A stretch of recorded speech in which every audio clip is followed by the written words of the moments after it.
is always more surrendering to do. There is always more immersion, more love that we can surrender to.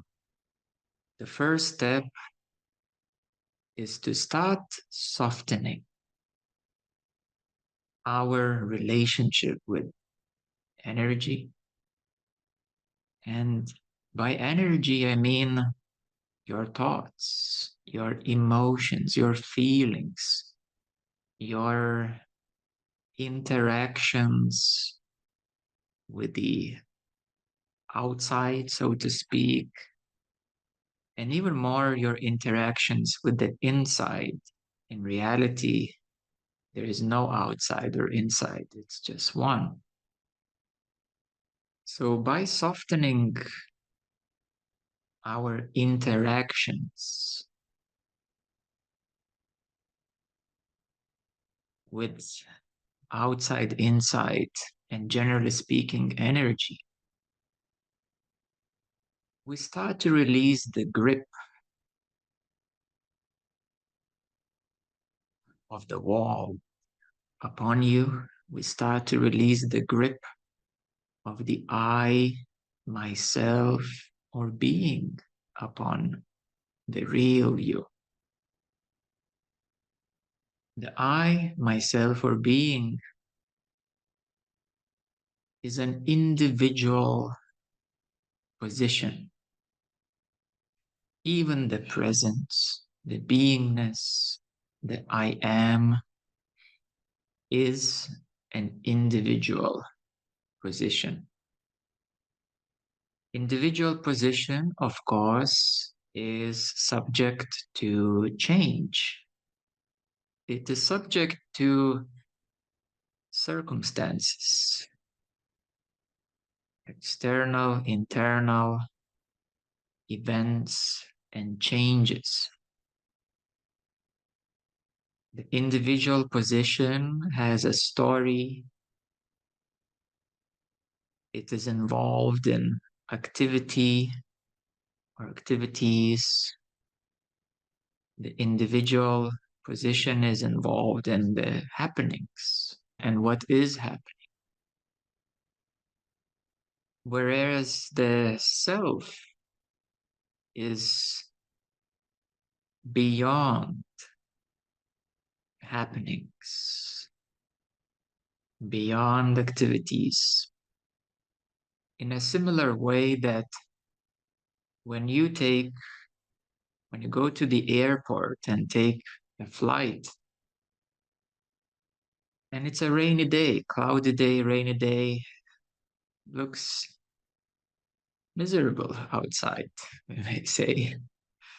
You sit in the plane, you take a flight, and as the airplane goes higher and higher, reaches the clouds, and then suddenly above the clouds is beautiful.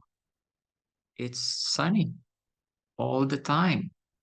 As we look closer, we can see clearly what creates a sense of I, myself, or being.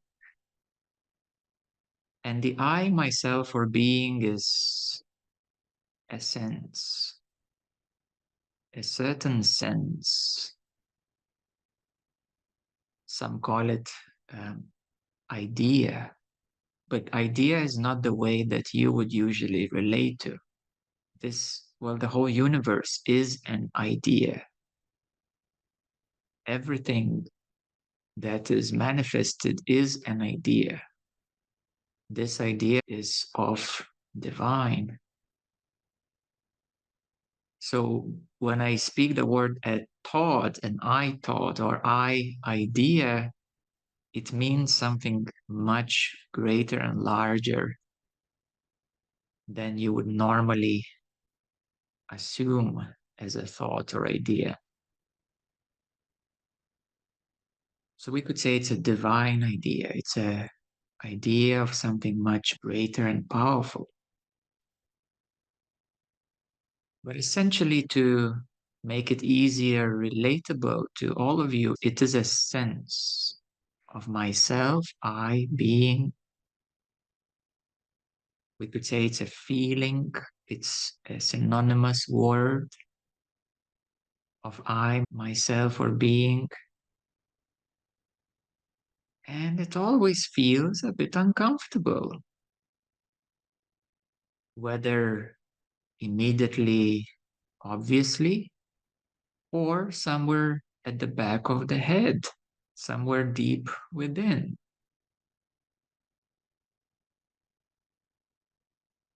Now, sometimes we may find a certain relief from this I, myself, or being, let's say, when we are laughing or where one is happy. Because you can't be happy and think at the same time. You can't laugh and think at the same time. So, certain emotions, or if you shift your attention to, let's say, watching a movie, temporarily you may get relieved from I, myself, or being.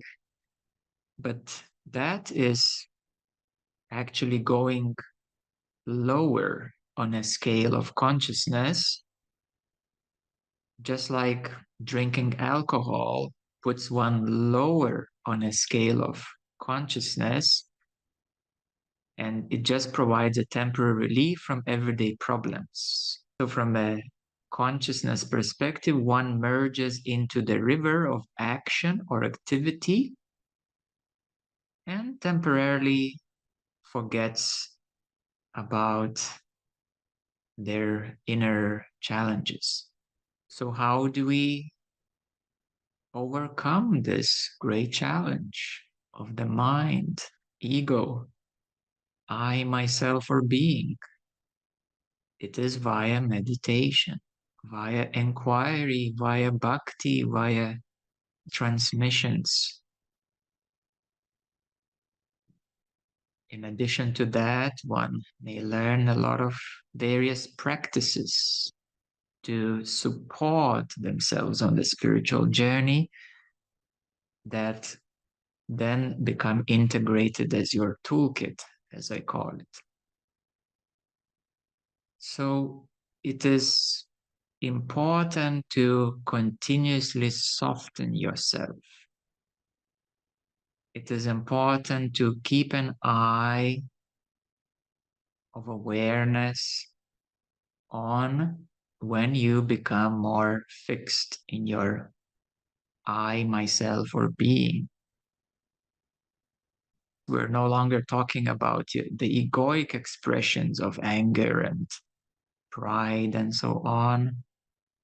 So we're speaking now of more subtle mechanisms of how easily you return to the I, myself, or being, and you operate from this place, which of course is okay because it's not easy to maintain your natural self.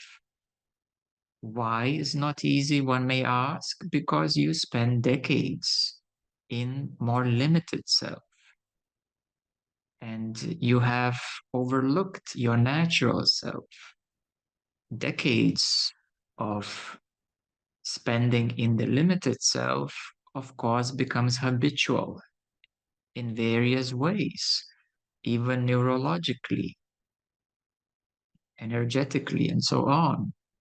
So the body is a beautiful tool and it just got used to it.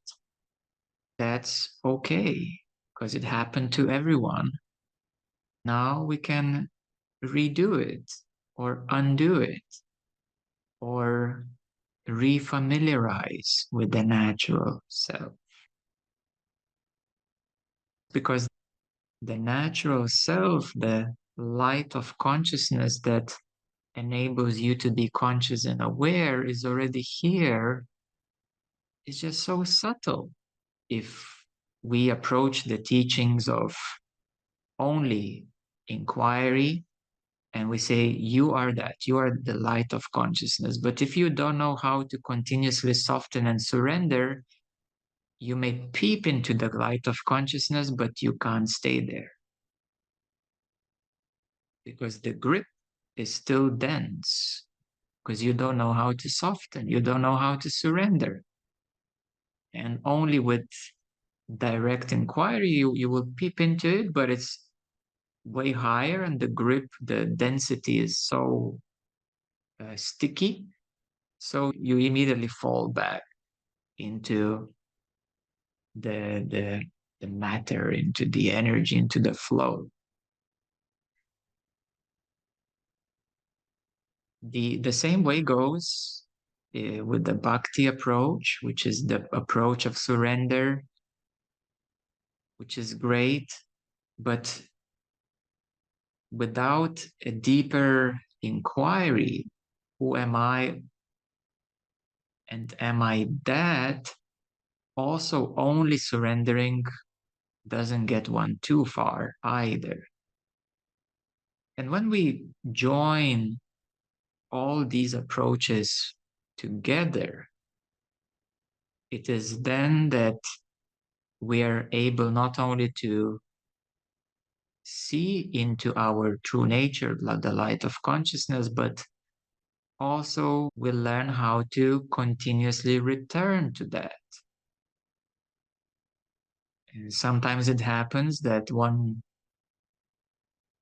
comes to a meeting to see a guru, a teacher, enlightened being, and they get one-off experience. And that was amazing. They're super happy for a week or two or a month. But then all their stuff returns with what they're mostly familiar with. And then one doesn't know what to do. So therefore, an instant moment of experience of consciousness is easy. To continuously return to it and settle into that, now that's the real job. That's the real deal. The same way people assume that there is an end, the end of the search, the end of seeking, the end of the mind, the enlightenment is the end. Now, that's what the mind assumes. And put it to a simple test. What if you can ask yourself, what if I, or when I come to enlightenment, how I will be? And then most of you will say, I'll feel happy, I'll feel blissed, in bliss, I'll feel love. So you see, this is not the end, because you will be, you will remain, you will continue being, experiencing that of a higher nature, or being open, being natural, being in full consciousness. So you will continue being. And it's not the end. You will continue living, being and existing. So the thing is that consciousness always was, always is, and always will be. And the perceivable end is not the end. It is existence. It's called Satchitananda, existence, consciousness, bliss.